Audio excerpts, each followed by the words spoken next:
homie.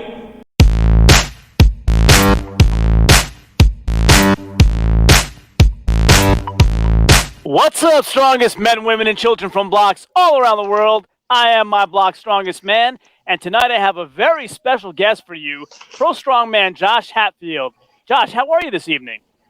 Pretty good, pretty good. Thanks for having me on. Yeah, thanks for coming on. I'm really excited. So I think kind of the most important part of my show is I like to give you the opportunity to brag about your accomplishments. So why don't you start off with that?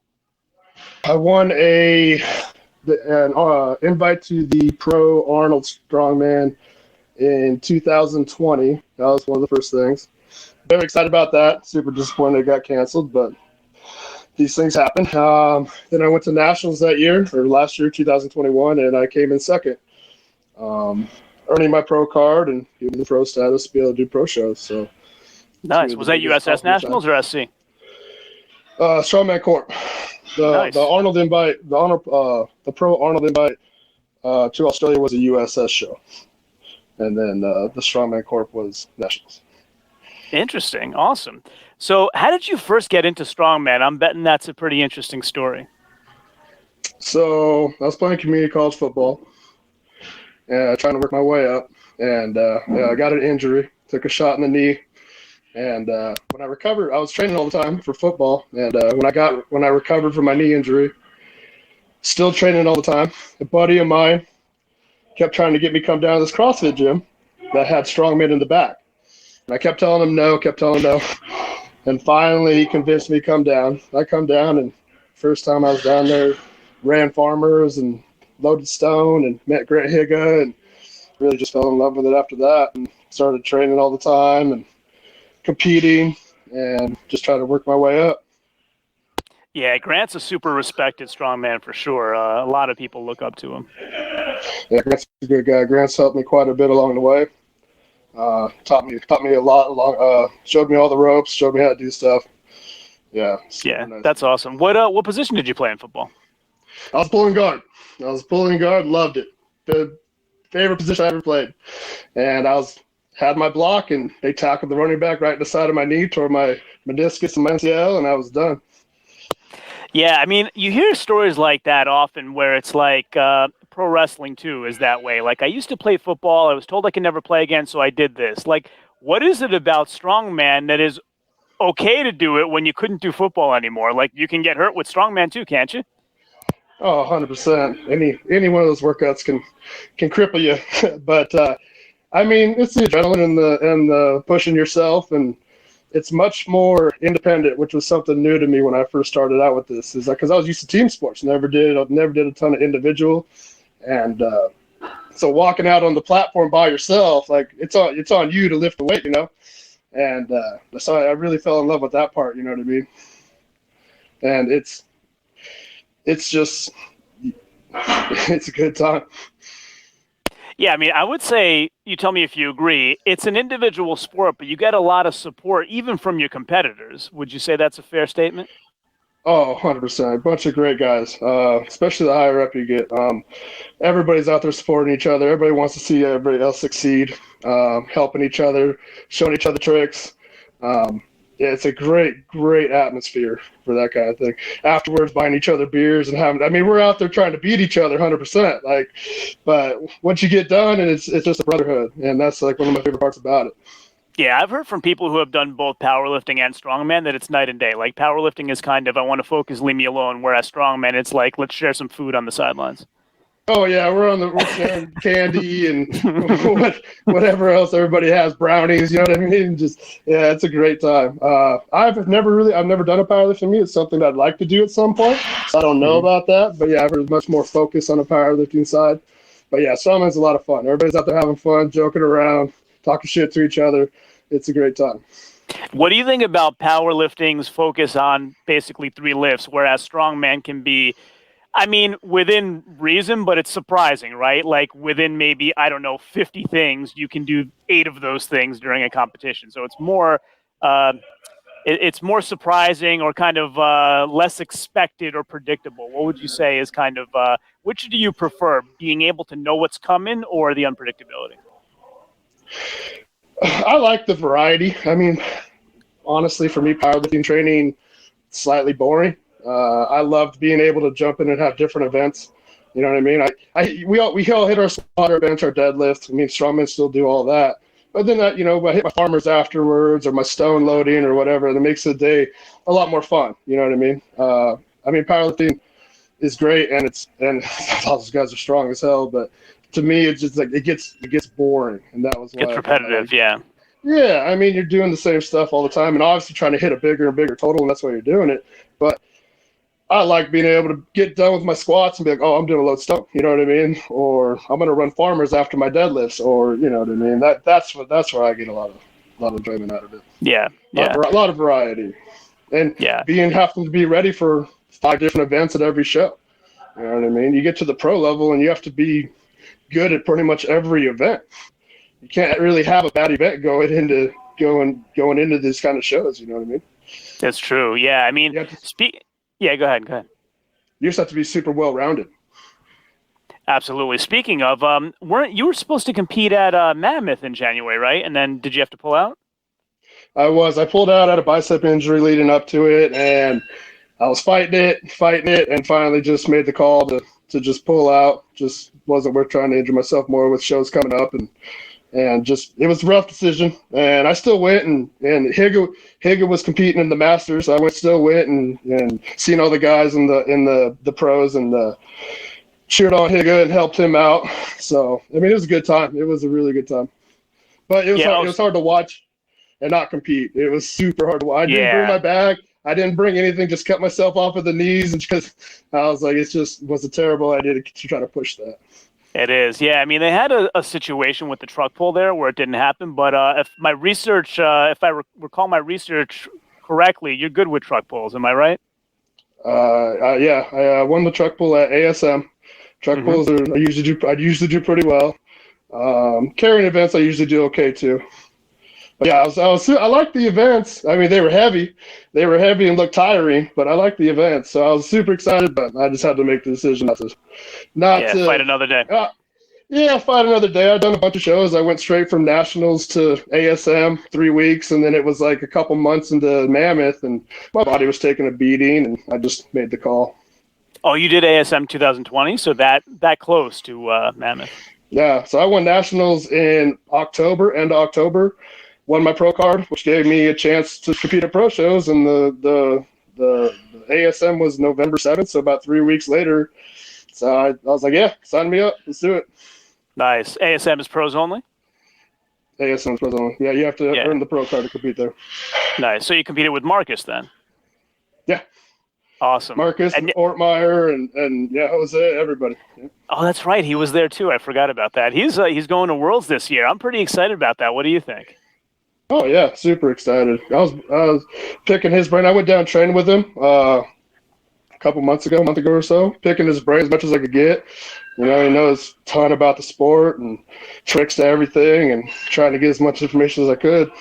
Yeah, he has so much experience. I was actually talking to JF Caron the other day, and we talked about Travis, and he said, people shouldn't sleep on him just because he's been around a while. JF told me, he said, I'll bet you guys who think they are favorites will start getting nervous when they find out Travis is going to be there at Worlds. Travis turns it on. I mean, he's going to turn it on when it comes up, and he's probably going to have a great show.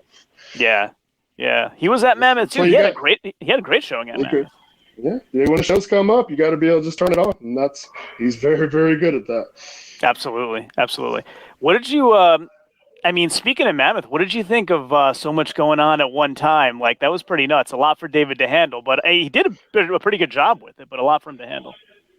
Yeah, I mean, it's time they added the Masters there and the record breakers, and yeah, he did a fantastic job doing what he could to make it all happen, and it did. Everything went and went smooth. I know they had a little problem with the truck pull at the end, but I mean, for the most part, everything seemed to go pretty smooth. Yeah. What do you think of that? No, go ahead. Well, the amateurs were running right through one after another. They're doing the best. I mean, I think he had like 150 people or 150 amateurs there or something like that. Yeah, it was a lot of people. It's a lot.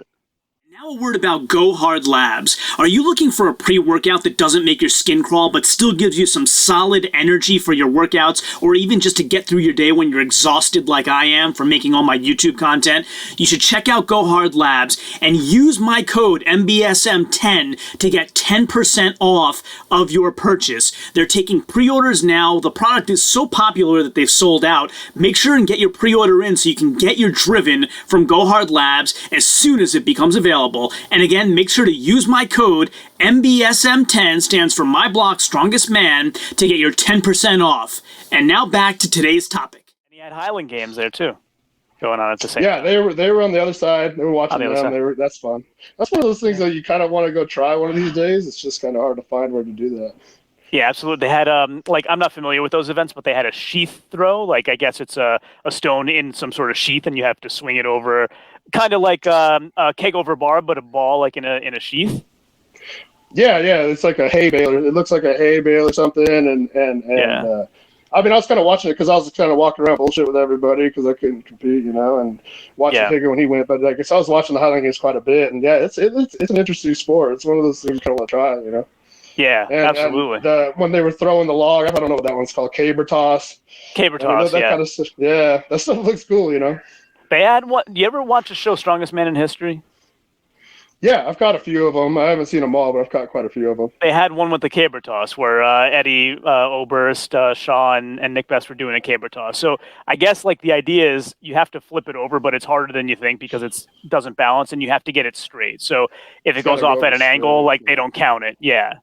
Right. Yeah, no, I'm sure it looks difficult as hell. I'm sure it's not as easy as they make it look. Yeah, for sure. Absolutely.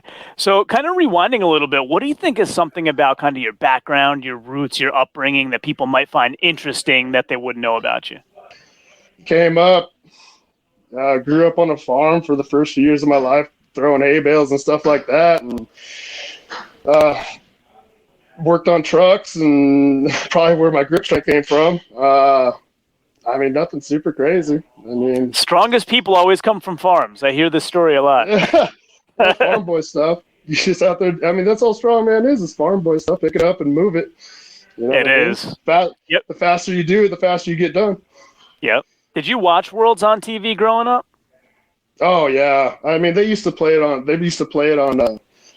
ESPN2 or whatever, and they'd play them back to back to back. I know during the summer, me and my brother would just stay up and watch. I mean, it'd be like 1 o'clock in the morning and just watch them back to back to back. You know what I mean? Loved it. So it's like, it's crazy that like I'm doing the kind of stuff now. You know what I mean? Me and him kind of bullshit about that all the time. Like we used to just watch it. Like, oh, that's so cool. And like now it's like, oh, I'm gonna go compete with some of these guys we used to watch with. You know what I mean?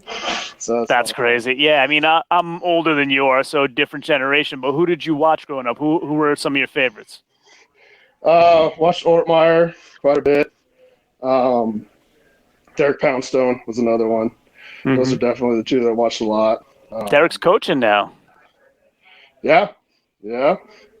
Most of them are kind of coaching, I believe. Most of the top end guys are coaching. Big Z, obviously, watched a ton of him. I watched everybody, but those were three that stuck out for sure.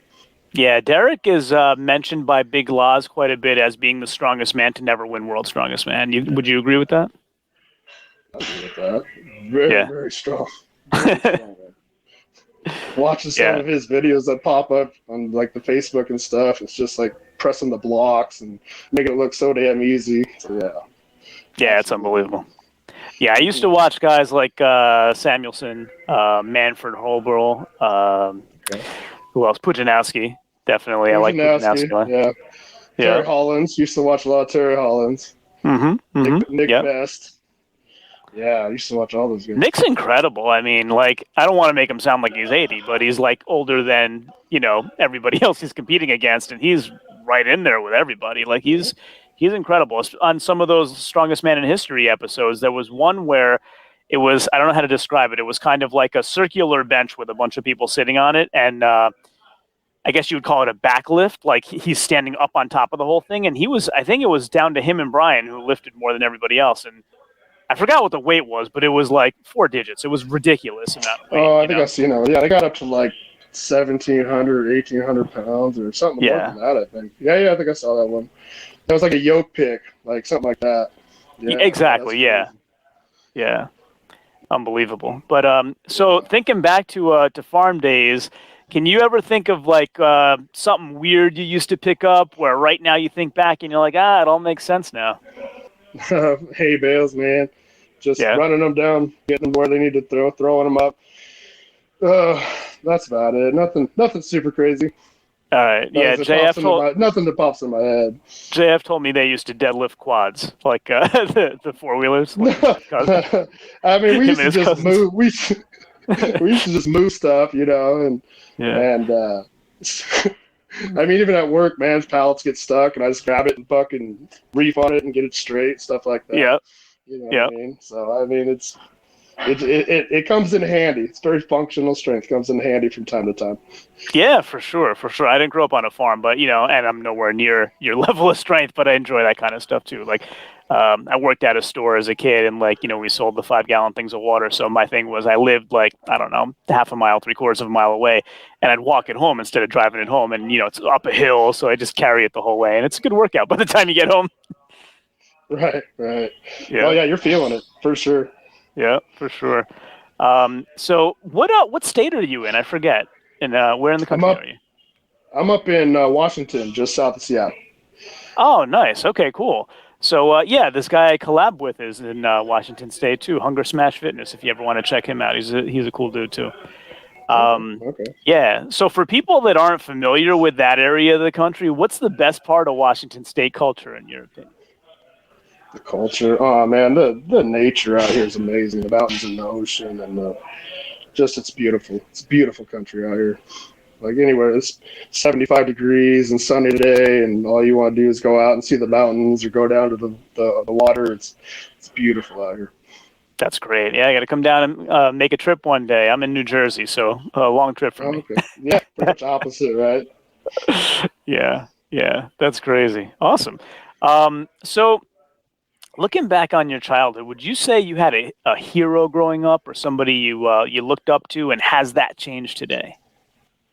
I mean, like my dad. I mean, obviously my dad, with work ethic, just day in, day out, getting it done. You know what I mean? And same thing applies to strongman. Like every day, whether I want to do it or not, you know what I mean? You have to go in and get better and get the workouts done. So, I mean, that would probably be the reason. It hasn't changed. Yeah, so, me too. It's my dad too. So yeah. Right. I mean, they teach you work ethic at a young age, and there's days where I don't want to be here, but I come in and get it done anyway because I know for what I want to get to and how much better I want to get, I have to do it. So. Right. Absolutely. Yeah. So, do you spend all your time training, or do you have like a quote unquote day job? Oh, I have a day job. I'm a logistics operator at a warehouse. Anything, driving forklift some days, loading trucks. I'm all over the place, moving stuff around. Nice. How long you been doing that?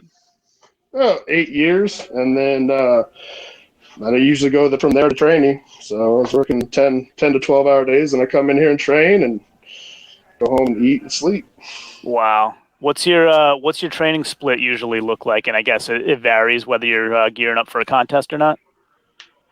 Right now, I have 2 pressing days, a deadlift day, a squat day, and a strongman day.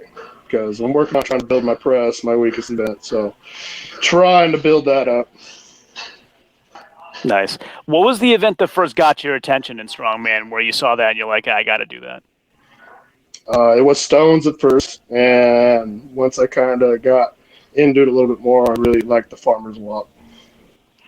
Okay. Is grip something that comes naturally to you, or you really dedicated yourself to train it? I've been very, very fortunate, and it comes pretty naturally. No idea where it comes from. I used to wrench on semi-trucks in my leans. I worked at a truck shop and was wrenching on semi-trucks every day. That's the only thing I can think of on where it comes from. But I'm very, very fortunate to be able to, not have grip problems. Yeah, so farmer's frame. You ever do a contest with Hercules hold? I have not. I haven't had a contest with Hercules hold yet, so I haven't been able to test that. Okay. Yeah, I bet you it will translate over. I hope so. We'll see.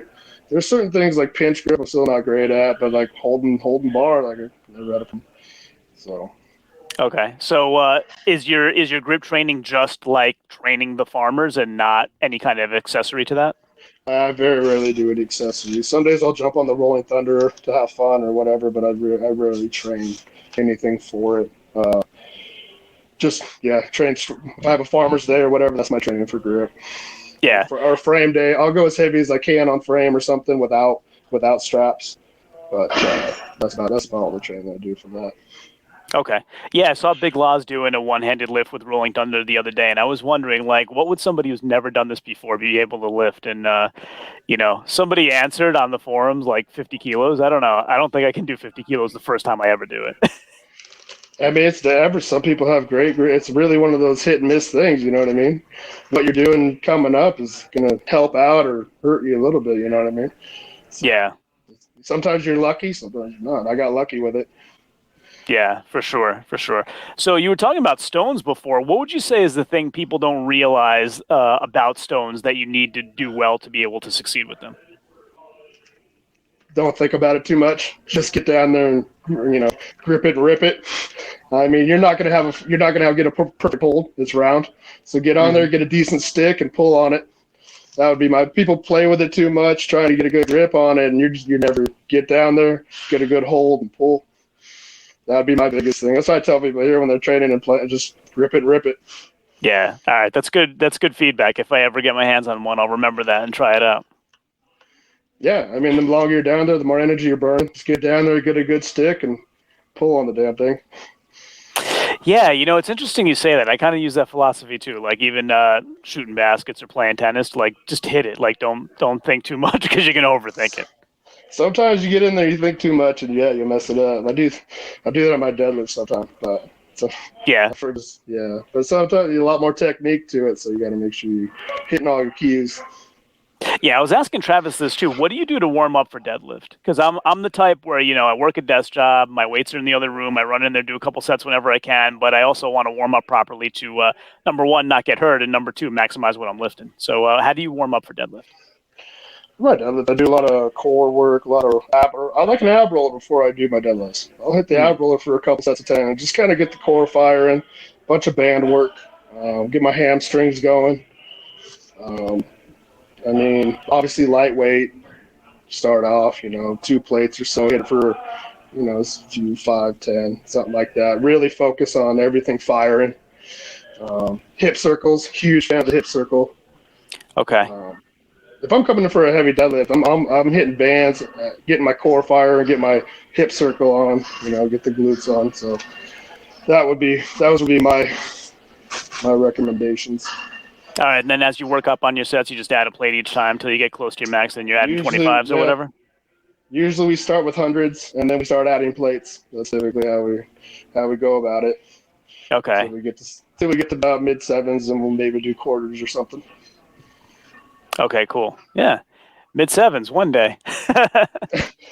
Some days it's stuck to the ground. I had my last training session; it was stuck to the ground. I was like, just not a good day. Like, yeah, just to set realistic goals. How many years did it take you to get to that level? To hit 7s? Yeah. It took me. I started, and it took about 4 years of really. When I was comfortably hitting 7, like I could come in and hit 7 pretty much if I needed to. You know what I mean? Mm-hmm. It took me about 4 years to get really good at that. Okay, interesting. Yeah, I did a video. One of the first videos I ever did was comparing the regular guy to Eddie Hall, and I'm like, well, if he's doing 11:02, then a normal guy, the first time he's ever deadlifted, should be able to do 400 easy, right? Like, nope. Yeah, no, it adds up quick. And deadlift is one of those ones where some days it's just not there. So it's definitely mental. That's a huge mental mix. Who would you say is your favorite person that you've ever competed with, and why? That's a good one. I've competed with a lot of good guys. Competing with Ortmeyer was cool because it was like competing with somebody you grew up watching. You know what I mean? Yeah. Super nice guy. Sat there and bullshit for a while. Everybody. When I went to that ASM, everybody was super nice. You know, Marcus would come over bullshit with me, telecom. Everybody was super nice. So it's really hard to pick this one. You know, they just kind of take you in and like, cause I'm in there like wide eyed, like I'm 3 weeks into being a pro. You know, and I'm just like chilling there, and you know, everybody's super nice, going over and talking to you and bullshit with you. You know, because you earn the right to be there, and you got to kind of accept that. It's just, but I was so new, I was just like, oh damn, like looking around, seeing everybody, you know. So that's a hard one to pick. It's a hard one to pick. Yeah, I mean the community is awesome in strongman. People who aren't involved in it don't understand, because in every other discipline you don't run into people like this. Like I've interviewed Donna Moore, and basically, you know, she's considered by many the strongest woman of all time. I reached out and said, hey, would you like to do an interview? And she's like, yeah, sure. Like that wouldn't happen in any other sport, you know. Just all of you are so nice, you know. Yeah, I mean, yeah, everybody's super nice. It's a great community. I mean, like, yeah, you rarely run into anybody that's an asshole in this sport. You know what I mean? Like, everybody's typically very, very nice and helps each other. And, you know, it's very. It's cool interesting. You mentioned Travis is like so into giving back and teaching others, and it's you know, it's great to listen to him. He's such a great story. He's probably the best storyteller I know.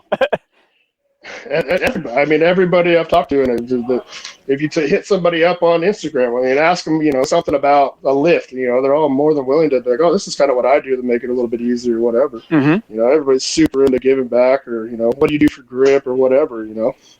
So that's kind of cool.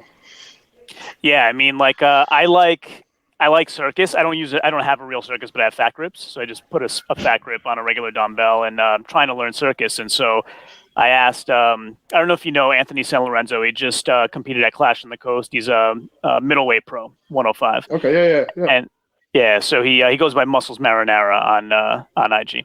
So he gave me some tips about, you know, shifting your hips under to keep the center line. And Leif Engels gave me some tips on circus as well. And it's like, you just ask and people are happy to help. It's unbelievable. Yeah. Patrick Castelli was the one that he was giving me tons of tips.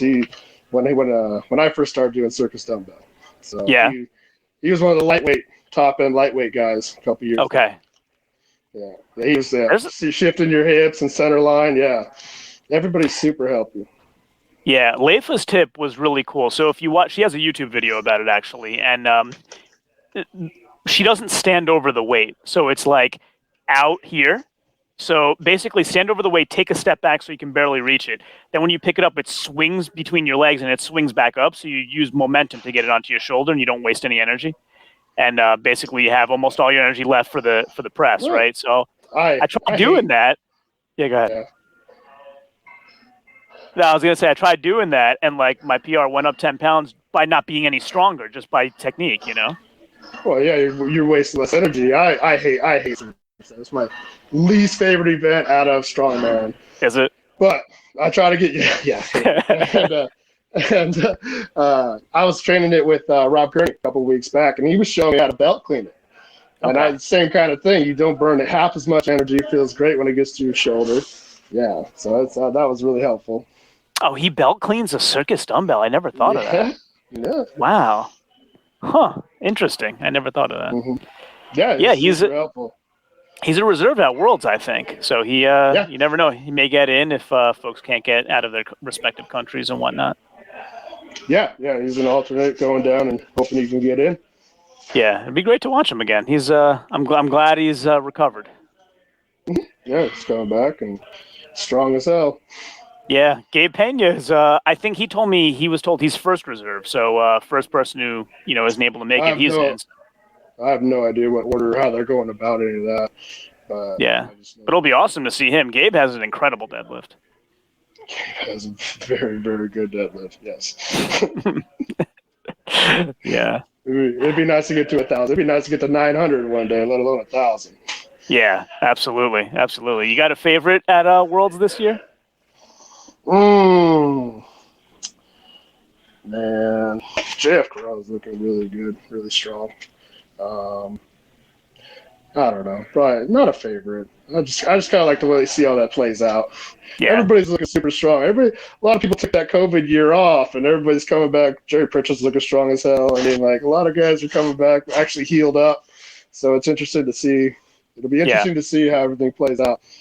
It will. It will. It's funny you say that because I said JF. Yeah, like, but in talking to him, he told me he feels like this set of events is perfect for Brian. Yeah, I mean, they just come out with the events the other day. I see a couple of them. Yeah, I mean, the events matter. I mean, if you get a good set of events, it's really going to help you out. So Yeah. it'd be interesting to see how that plays out for sure. Yeah, at Worlds the heats matter too, and they don't really tell you that till the last second, so it's hard to predict. Like, I'm trying to do a precise prediction, but you gotta just give me some leniency for error because you can't be perfect. No, I mean, who you get in your heats and what event you get in your heats. I mean, all that stuff's going to take into play. And, Yeah. you got to take that into account. And some guys are better squats, some guys are better deadlifts, so it's all gonna, and it'll all even out. But or some, yeah, you can't really judge that. Yeah, it's tough. It'll be interesting to watch it though, for sure. I'm actually really interested in excited for the Shaw Classic, the second Shaw Classic. Did you watch the first one last year? Yeah. No, the Shaw Classic was awesome for sure. He did a great job. Yeah, and then this next one will be awesome. There's a lot more of that. A lot more people branching out and doing a lot more of their own shows. That Clash on the Coast just happened too, and that went very, very well. It looked like it went very, very well. And so, I mean, that's kind of cool that getting a few more shows coming up. Yeah, Anthony's. I mean, would you call him a promoter in that sense, right? Incredible promoter. I mean, I know he competes as well, but yeah, like he put together an incredible show. Like the personalities he had for commentary, for judging. Lisi's was there, Rob Kearney was there, Rebecca Lorch was there. Like all the big names. The events were laid out really nicely. Tested strength great. They did stuff on the sand that you don't necessarily see in other places. It was just great to, and it was a free live stream. Like just kudos all around to Anthony for that one. Oh, they did a great job with it for sure. That's pretty awesome. Give the 105 guys a good run, and yeah, that's awesome. Yeah. I got next week, I believe. Well, we're still working on the timing, but I think Nick Camby is going to come on. So he did. Did you nice. get you get a chance to watch him? Oh yeah. I met him at ASM last year. Great guy, super nice guy. Oh, did you? Yeah. He's up in Boston, I think. But yeah, did you see that world record he set with the axle? Yeah, I've seen it. I mean, that dude's a showman. Like, I don't know if he was a wrestler before or something, but he is a showman. Yeah, no, that was pretty awesome. He kills it. His press is amazing, for sure. No, that'd be cool. Yeah, Nick Camby's a great dude. Yeah, when you put that over your head and then start spinning around with it like it wasn't hard. Yeah. Yeah, I mean, it looks cool, but damn, I couldn't imagine. I couldn't imagine 415 over my head in general. My press is just trash, and I couldn't even imagine that as it is. Oh, really? Yeah. Yeah. That's crazy. So, you planning on ASM next year? It's going to be in the fall again, or this year actually? Is it going to be in the fall again? We just heard a date. It's I think it's mid-September, September 18th or 11th or something like that. It's down in Texas. I believe. I don't know. There's that. ASM. My next show will be the Rainier Classic up here. Nice. Yeah. My home gym's putting it on. So. Oh, are they really? Yeah, hometown show. So. That's a popular one. It's funny because a lot of guys I talk to mention the Rainier Classic. When is that again? It'll be August 7th. Okay. Yeah, I think Maxime Boudreau's planning on going there, he told me. There's quite a few people coming up for it, yeah. I think they got 15 or 30 pros coming up for it. Wow, that's a big set of pros. 15 in each class, so, yeah. Wow. Yeah, so they're doing what, 105s and then heavyweights? No, they're doing open men, open women. So they're not doing separate. So it's open men, open women, 15 of each, I believe. But, yeah. Okay, awesome. You know if they're live streaming that? I believe they're working on making a live stream for it. Oh, definitely get me the info for that. I'll promote the hell out of it for you guys. For sure. I'll get you all the info on that when I have it, and definitely keep you updated on it. Yeah, absolutely. Anybody signed up yet, or it's too early? Oh, they got confirmations from quite a few people. I haven't seen the list in a while, but they got 15 of each, so quite a few. Oh, they do already? Mm-hmm. You allowed to share? You know who any of the women are? I don't know yet. Let me figure that out and talk to them about it. No, for sure. Okay, cool. Yeah.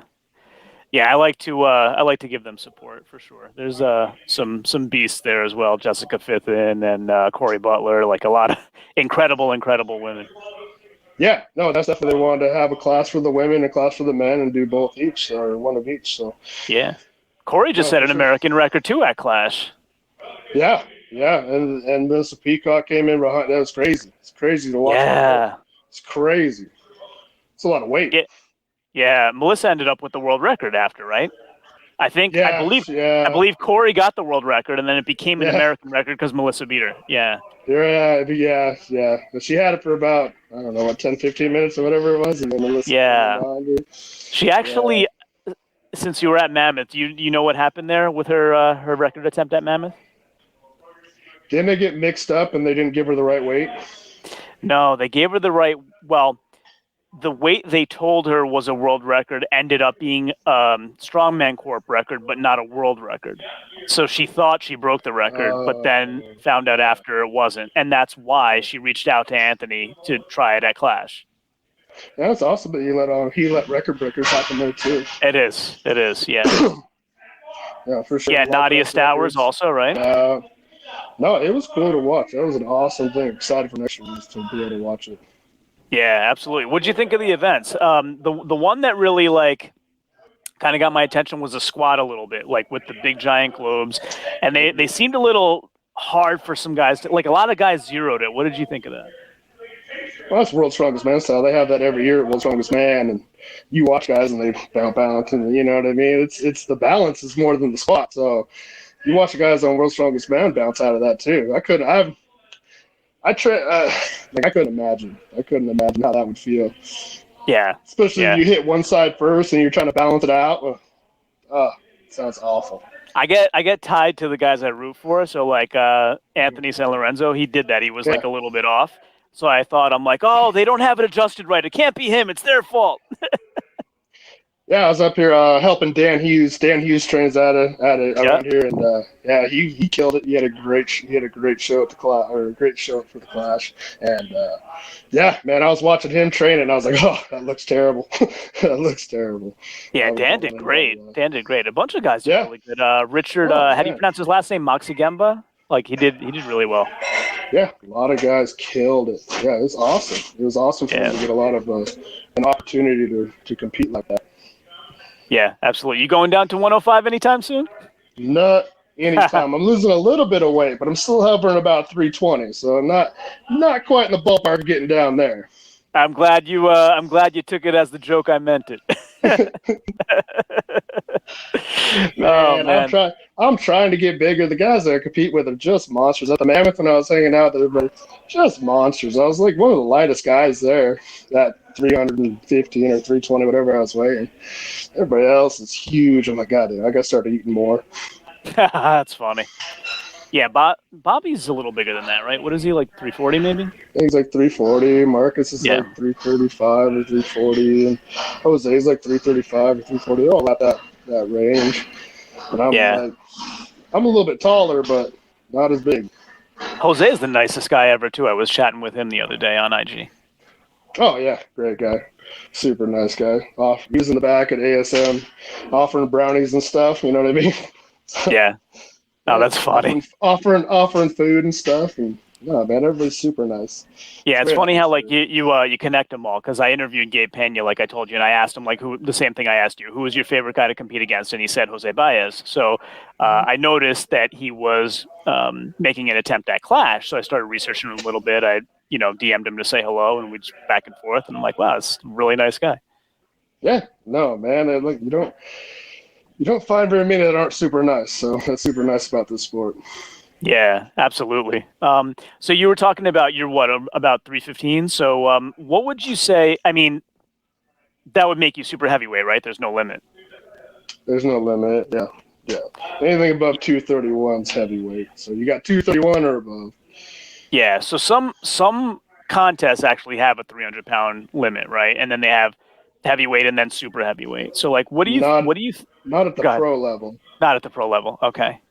Yeah. So let's say for the amateurs, do you think it behooves somebody to get to the top of the weight class, or can you be your strongest not being the heaviest? Like, what are your thoughts on that?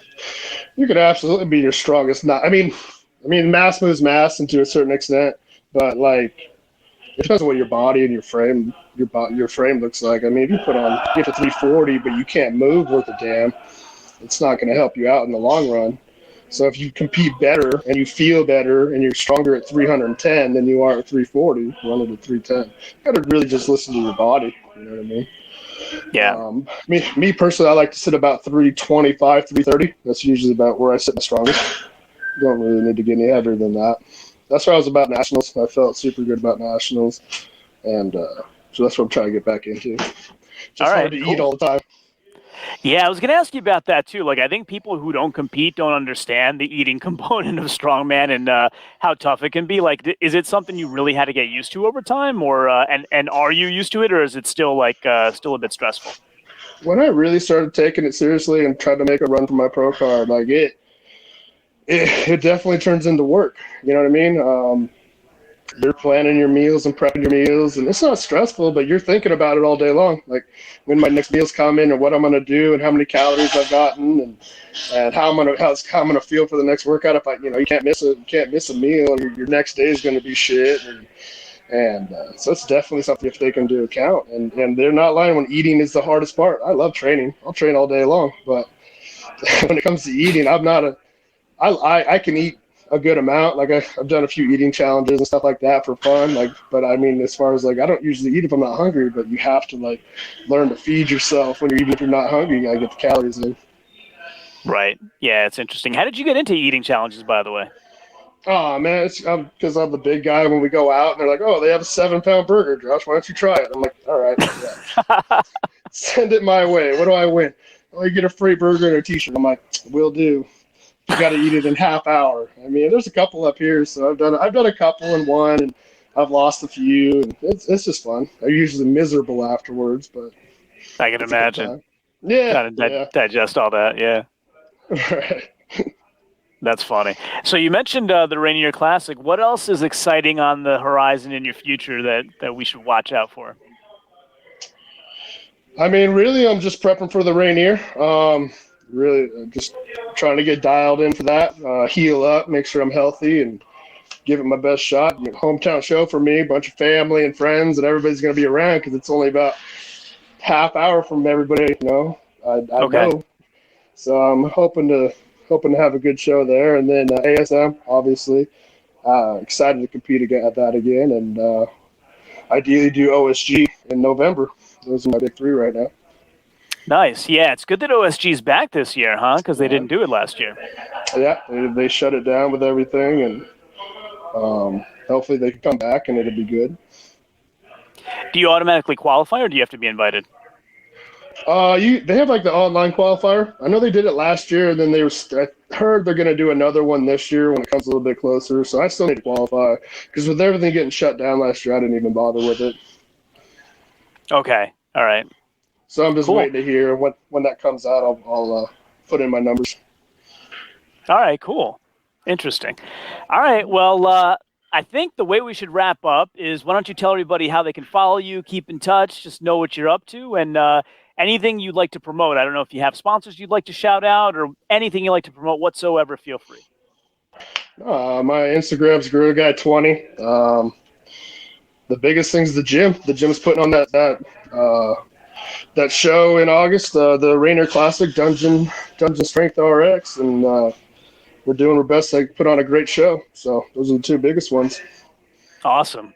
Well, I learned a bunch from you. I had a great time, Josh, and thanks again for joining. And for anybody who watches this, follow Josh Hatfield, GorillaGuy20, on Instagram. He is 2020 America's Strongest Man competitor, hopefully 2021. OSG this year, Rainier Classic. Josh Hatfield. Thanks, brother. Thanks for having me, man. All right, take care. So if you like this video and haven't done so yet, please consider subscribing using that button right there. And also stay tuned for some other videos that you might love blooping up right there. This one is the one that YouTube thinks that you will like the best, and this one is the one that I think you will like the best. As always, share this with everyone, and until next time, ciao, homie.